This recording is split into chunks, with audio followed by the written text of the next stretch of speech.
Jūs klausote radijo laidas iš Londono. Berniukai Šlamščiukai! Sveiki, vaikai! Kaip jums sekasi? Man tai puikiai. Kaip praėjo jūsų savaitė?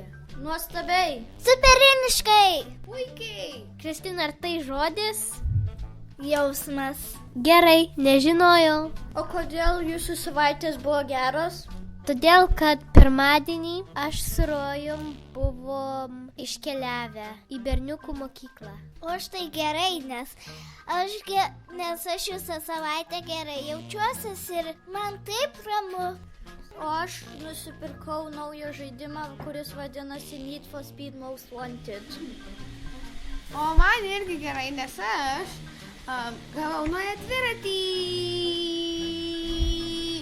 O kaip tau gerai, Elvita? Mano mama sakė, irgi toj nupirks. Ačiū, labai toksai populiarus, nes labai daug vaikų turi. Mano tėtis matė. Bet su kuo mes šiandien kalbėsimės? Mesgi vis dar nepakalbėjom. Su Laura Mančiauskaitė. O gal dar ne dabar kalbamės, dar truputį pašnekam, juk tik pradėjom. Gerai. Bet mes vis dar nežinom, kas ji, bet mes tuoj greitai sužinosim. Tai tikrai. Kaip pakalbėsim? Rojau, gerai, jau žinau, jau pasakei vieną kartą, nereikia jau antrą. Nu, kalbėkim toliau. Kas kalbam? Jej! Nežinau. Aš žinau, pradedam daryti jogą. Gerai, Rojau, labai keista idėja. Ne, bet mes turim sužinoti, kas yra joga, kad mes galėtume daryti ją. Aš truputėlį žinau jogą, bet gal norėčiau ir daugiau sužinoti. Darom karate tada. Ne, galgi mes pirmą sužinokim, pakalbėkim ir tada darykim, bet mes turim pirmą sužinoti, kaip. Rojau, su kuo karate susijęs su joga? Nes reikia lankstytis. Man atrodo, tu čia tik nori karate daryti, mes norim tai jogą. Galim gimnastiką daryti. Bet mums vis tiek reikia jogos mokytojo, jeigu mes norim daryti jogą. Tai tikrai. Tikrai. Bet nereikia gimnastikos mokytojo, nes Kristina eina į gimnastiką ir mus pamokins. Tikrai, bet aš tikrai ne trenerė. O kuo skiriasi treneris nuo tavęs, juk tu irgi tokio pačio gerumo kaip ir trenerė. Žinok, aš vis dar nesuaugus, aš negaliu visą savo gyvenimą daryti gimnastiką, nes aš, žinok, dar turiu visokių hobių. O kokie jie? Jie yra kaip dailė. Tai tada piešiam. Ne, mes turim sužinoti daug dalykų, bet mes vis dar nesuaugę, tai mes nežinom, kas mes galėsim būti.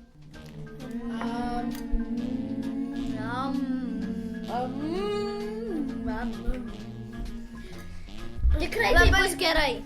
Labai lūpas taip skauda. O aš labai tikrai nusiraminau. Taip, darom tai visą laiką ir nereikia kalbėti. Bet mes nusiraminom už tai. Jo reikia nusiraminti prieš kalbant su geru žmogumi, kuris labai svarbus. Laura. Skambinam Laurai. Gali mus kažkada išmokys, mes vis dar nežinom. Skambinam! Taip, klausau. Labas, Laura! Oi, sveiki vaikai, kaip gerai jūs girdėjot. Ir jūs. Labai. Ačiū. Labai. Papasakokite apie save. Ką labiausiai mėgstate veikti?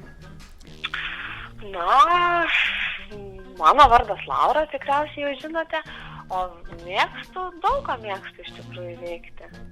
Labai mėgstu būti gamtoje, stebėti gamtą, vaikščioti basomis kojomis, būti su draugais.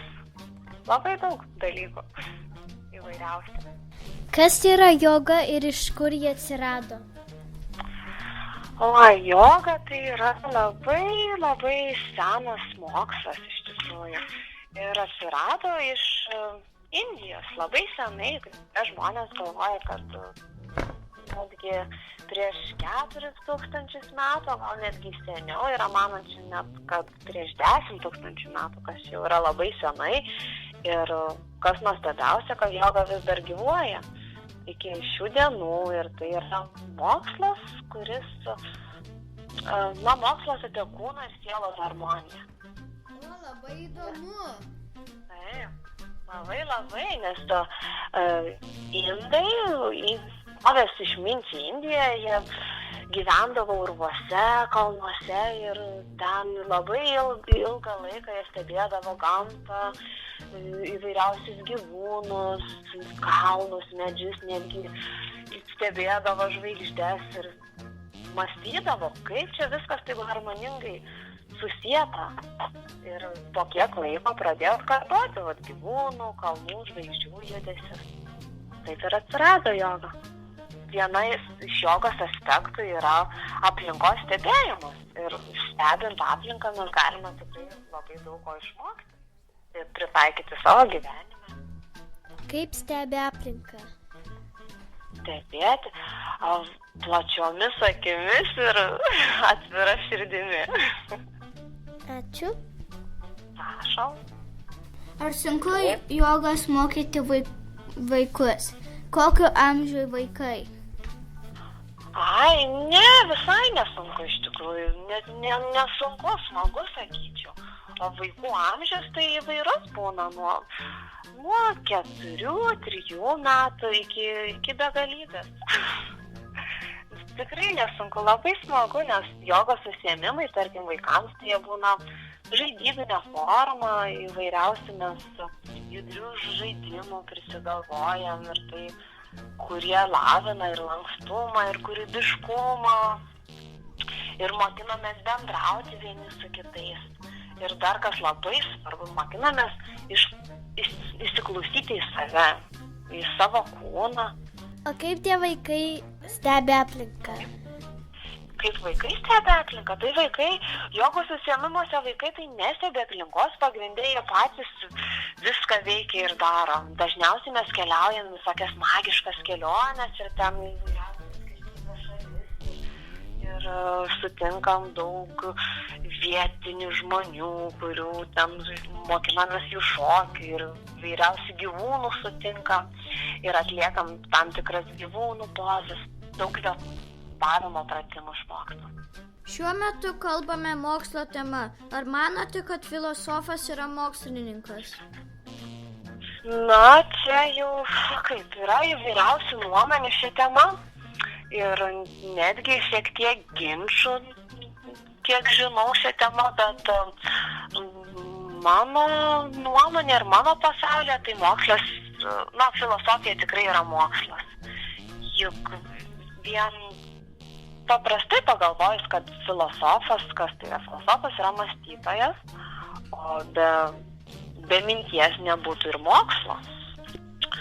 Taip, kad netgi ir yra daugelis pavyzdžių, kur baigėsi fizikos mokslas, tarkim, ten prasideda filosofija, kur fizikos mokslas, o fizikos mokslas ten, kur baigėsi filosofija. Tad čia kaip toks užburtas ratas. Netgi galėčiau šių dviejų sričių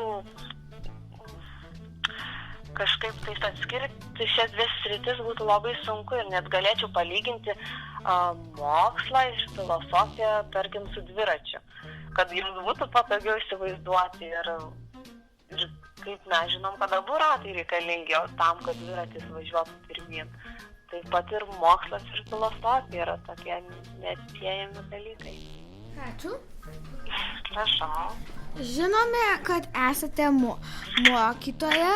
Ar manote, kad ir mūsų mokytojos yra mokslininkės? Na, iš dalies taip. Iš dalies tikrai yra mokslininkės, nes mokytojas taiko daugelį mokslinių tyrimų savo veikloje su vaikais, pamokose ir bendravime. Bet dažniausiai, jei žiūrint šiek tiek siauriau, tai mes mokslininkus įpratę laikyti tuos žmonės, kurie atlieka įvairiausius tyrimus ir renka įvairiausias žinias apie gamtą, visuomenę. Ką reikia daryti, kad nusiramintum, kai viskas atrodo labai blogai arba kai susipyksti su draugu?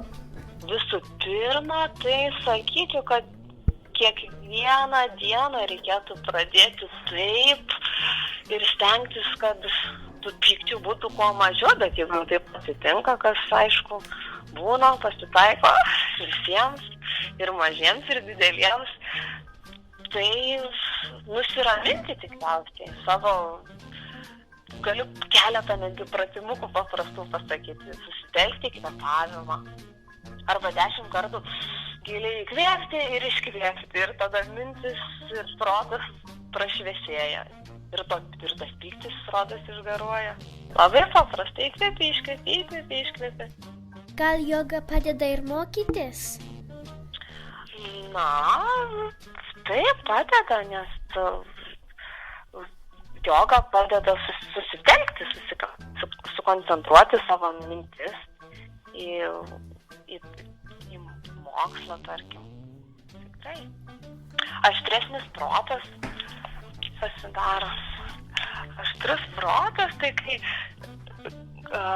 susitelkiam į vieną dalyką ir mintis nelaksto ir taško į visas pusės, o yra sukoncentruotas. Apie ką galvoja žmonės, kurie medituoja? Na, dažniausiai tai stengiasi negalvoti. Dažniausiai nieko negalvoja. Meditacija tai tokia proto nuraminimo praktika, nes per vieną dieną mūsų aplanko tūkstančiai įvairiausių minčių. Kartais reikalingų, kartais nelabai.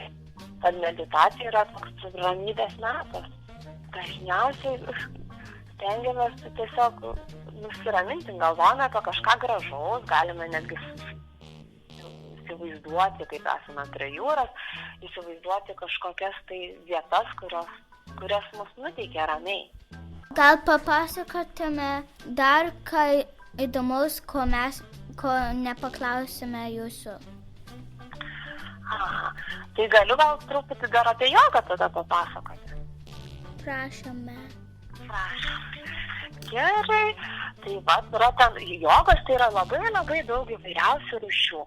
O viena yra vadinama karališkąja joga. Tai ta karališkoji joga susideda iš 8 tokių pagrindinių pakopų. Mes stengiamės pažaboti savo pyktį, ydas, tai kaip sakėm, per meditaciją, taip pat nusiraminimą, prievartos nenaudojimas. Todėl daugelis jogų yra vegetarai ir nevalgo nei žuvies, nei mėsos. Kiti aspektai yra, pavyzdžiui, kaip visiems gerai žinomas, tai yra asanos. Asanos tai vadinamas kūno pozos. Tai mes laikom kažkokią tai kūno pozą, nes sveikas kūnas tai mums didelė dovana ir labai reikalingas. Manau, kad visi tie sutiks. Man atrodo, kad višta kartais turi daug prieskonių ir gali padaryti tokius keistus jausmus, kai ją pagaminėjau. Na va, tai labai gerai įsiklausai savo jausmus, kaip išeina, jeigu pajauti skirtumą. Taip, nes kai aš kažkokį valgymą valgau, aš visada turiu kažkokį jausmą jam.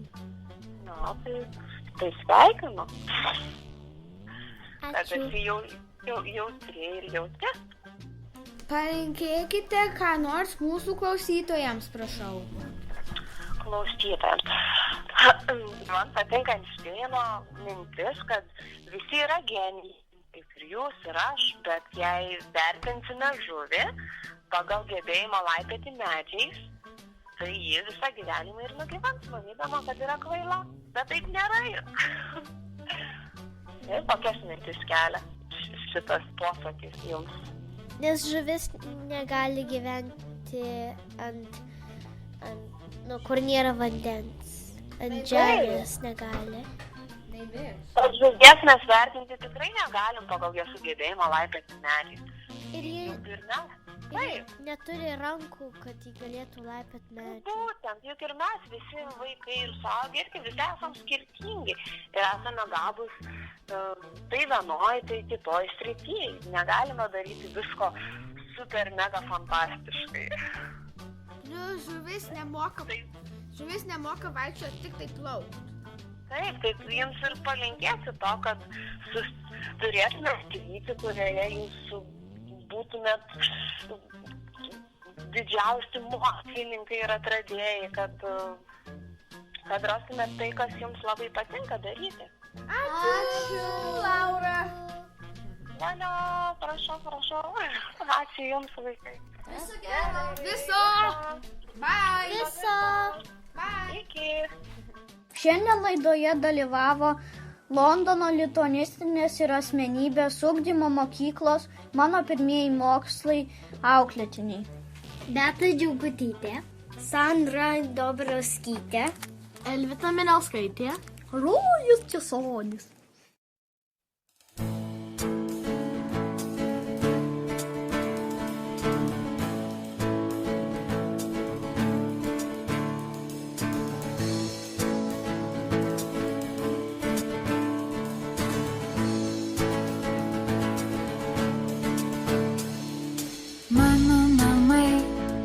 Žolynai ir vėjas, čia aš gimiau, iš čia aš atėjęs, sese žiūrėk, čia suteka upės, laumių pilvuos, žuvelės upas, šokit ugniais, miško dvasios saugo, balto vėjo vaikė, debesis ant kalno, te dangus ir žemė. Mūsų dvasia saugo, šokit pušys, legenda pasaulio, mano namai, balta miško muzika, aukšta krantai, virš ežero ugnis, broli klausyk, kaip medžių viršūnėmis laumių žirgai, atsiveja liūtį, šokit ugnis, miško dvasios saugo.